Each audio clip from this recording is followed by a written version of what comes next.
Muy buenas tardes, espero que todos se encuentren muy bien en virtud de lo acontecido con este temporal. Espero que sus familias, ustedes mismos se encuentren en buen resguardo. En esta oportunidad, como lo había comentado, voy a dejar una cápsula de carácter asincrónico para que ustedes perfectamente la puedan visualizar y es un poco ese acercamiento y dada la contingencia climática que hemos estado viviendo, es acercamiento a la ética jurídica. Y a la ética jurídica, por supuesto, vista desde los desafíos contemporáneos o desde los desafíos de este siglo XXI y desde los desafíos precisamente cuando hablamos de cuándo es una cuestión ética y cuándo, por supuesto, ejercemos nuestras libertades. La ética en sí tiene muchas aproximaciones en función precisamente de las diversas denominaciones, tradiciones que le han impregnado en todos los escenarios o comunidades como tal.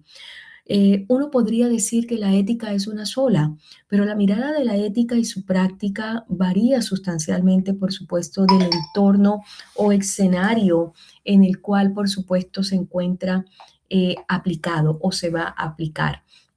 Pero la ética, de un modo más racional, la observamos, por supuesto, como esa, o desde el modo más práctico, como esa toma de decisiones racionales en los procesos, en cualquier tipo de proceso, y que de una u otra manera esas decisiones sean acertadas, por supuesto, y tengan repercusiones positivas y tengan repercusiones inclusive en la propia identidad de la persona. Porque si a uno no le impacta la toma de decisiones que por supuesto ha tomado en cualquier rubro como tal, pues la ética carecería un poco de sentido como tal.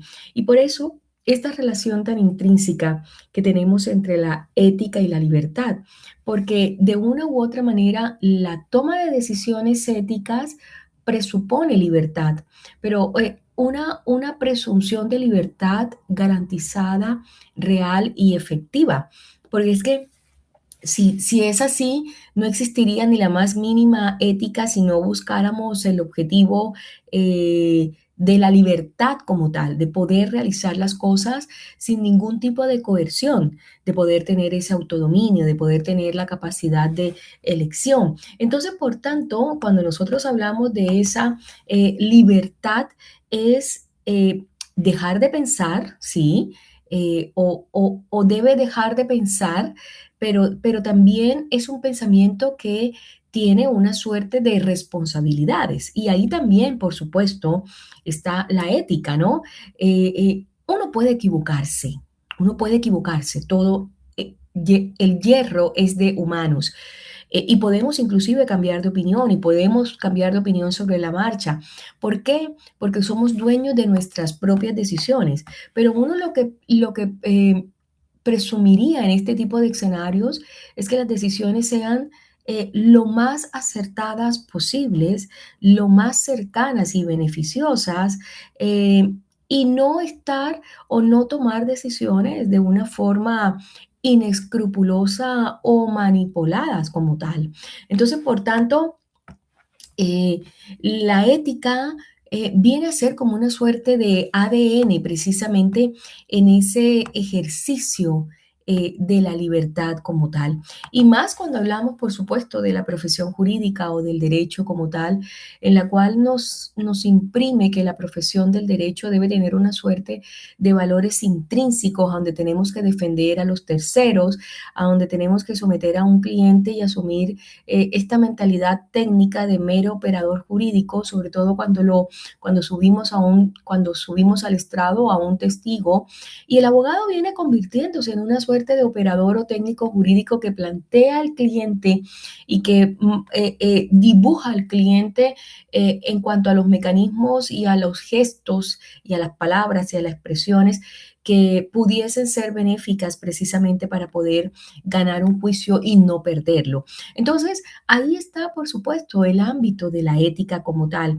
¿Qué es ético para ti? qué es ético respecto de la contraparte como tal. O sea, de una u otra manera compensará todo este desgaste que hacemos en dibujar a ese cliente para poder ganar el juicio, y cómo verdaderamente se plantea ese proceso que está surtido por una suerte de etapas y hasta qué punto esas etapas, por supuesto, cumplen lo que presupone el ejercicio del derecho y, por supuesto, el ejercicio de la ética dentro de las consideraciones de que debe estar inserto el concepto de justicia como tal.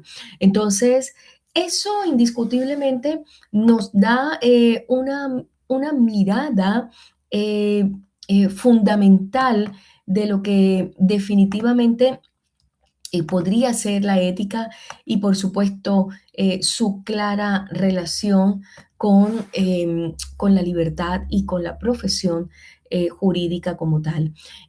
Si nos vamos un poco, y esto como para ya resumir, la ética de Kant, la ética de Manuel Kant, él nos habla fundamentalmente, lo bueno no está fuera de ti, sino que viene dentro.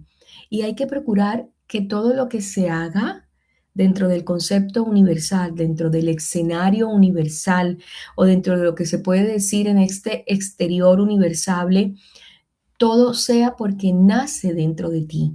Pero también no solamente que nazca dentro de ti, que tengas la necesidad de querer hacer las cosas, de guiarte por hábitos positivos que te guíen sustancialmente a máximas de acción y que se convierten en lo que hoy llamamos, por supuesto, leyes morales, un contenido o elemento esencial de la ética como tal, y que se convierte al final en una suerte de aplicación generalizada de la ética como tal. La ética va a permitirnos considerar elementos tan fundamentales como la justicia, como una virtud, elementos tan fundamentales de que la justicia implica un esfuerzo, de que la justicia implica una participación de todos, de que debemos, como cuando hablamos de justicia, debemos procurar la igualdad, de que cuando hablamos de justicia debemos hablar de concurso de méritos, de que cuando hablamos de justicia por supuesto, no debemos hablar de desigualdades y por eso es que hoy quizás se nos sería muy útil volver a esa concepción neocantiana, es decir, la nueva versión de Kant, a donde hay una necesidad imperante de incorporar e insertar reglas de conducta que de una u otra manera nos van a dar o van a servir de elementos o herramientas para poder, obviamente, dar alcance al ejercicio no solamente de la profesión del abogado o del derecho o de las personas que están relacionadas con esta área, sino de todas las profesiones como tal, porque hoy particularmente hay que reconstruir, hay que desedimentar para nuevamente sembrar y construir, porque hemos venido aplicando estos códigos de conducta desde un punto de vista meramente declarativo y no aplicativo.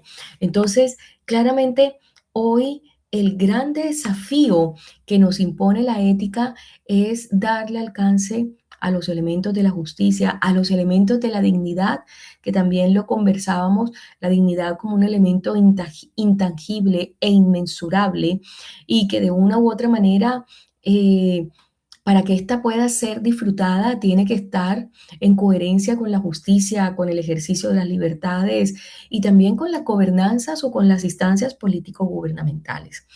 Yo, antes de cerrar esta cápsula, por supuesto, a mí me gustaría a ver si logramos un poco lo que es la ética jurídica desde la mirada de la bioética. Vamos a publicitarla si logramos esto. Un segundo, por favor. Vamos a ver si logramos. Vamos a ver si logramos esto.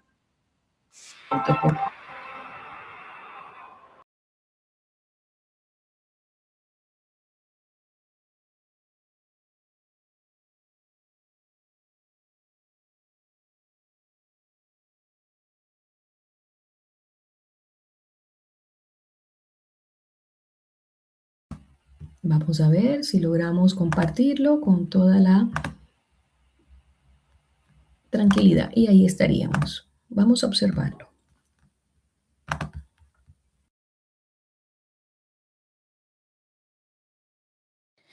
Hoy hablaremos sobre el concepto de ética jurídica.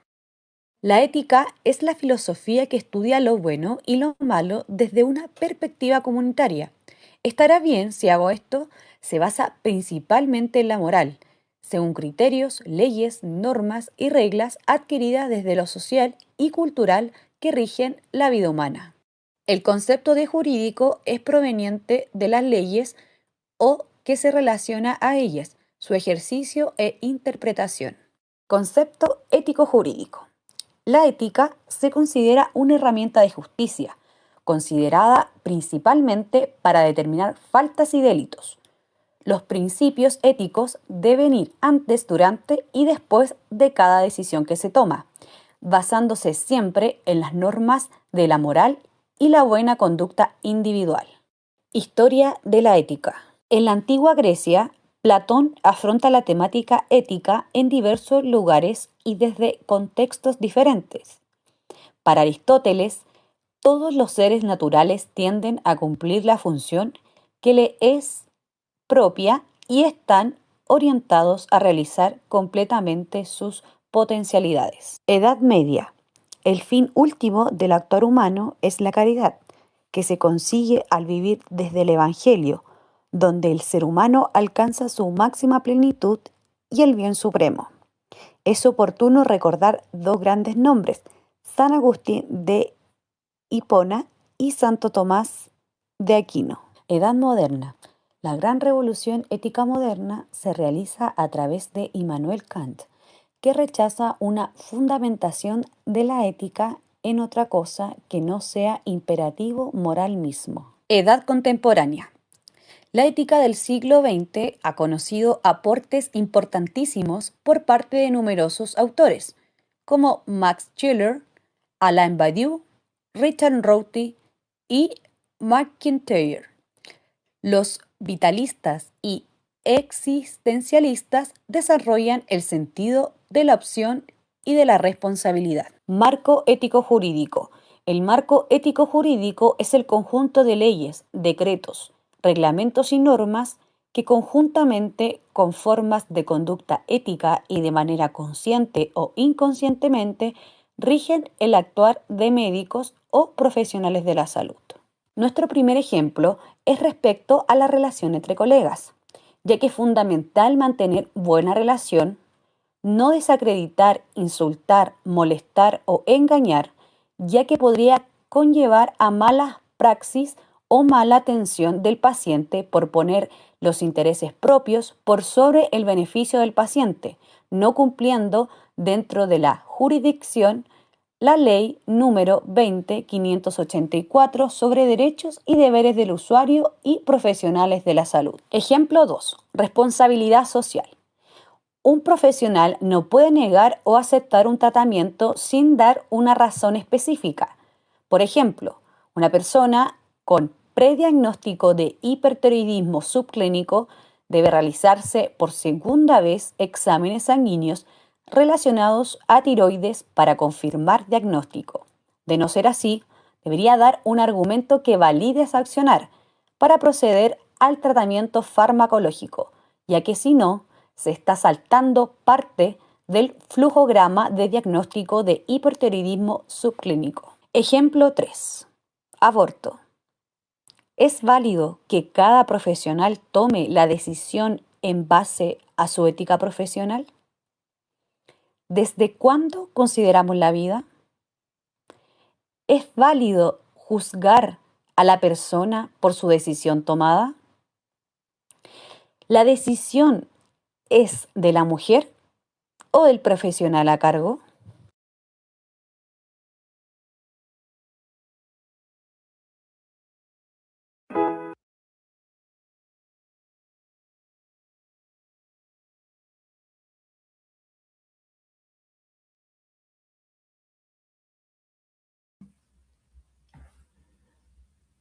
Muy bien, estimados, hemos terminado nuestra cápsula de carácter asincrónico, un poco determinando cuáles son las facetas de la aplicación de esta ética jurídica y, por supuesto, dándole alcance y profundidad a las diversas aristas del concepto como tal. Tengan todos una excelente jornada y reiterando mi solidaridad para con ustedes, para con los suyos, sus familias, que se encuentren en buen resguardo. Hasta luego.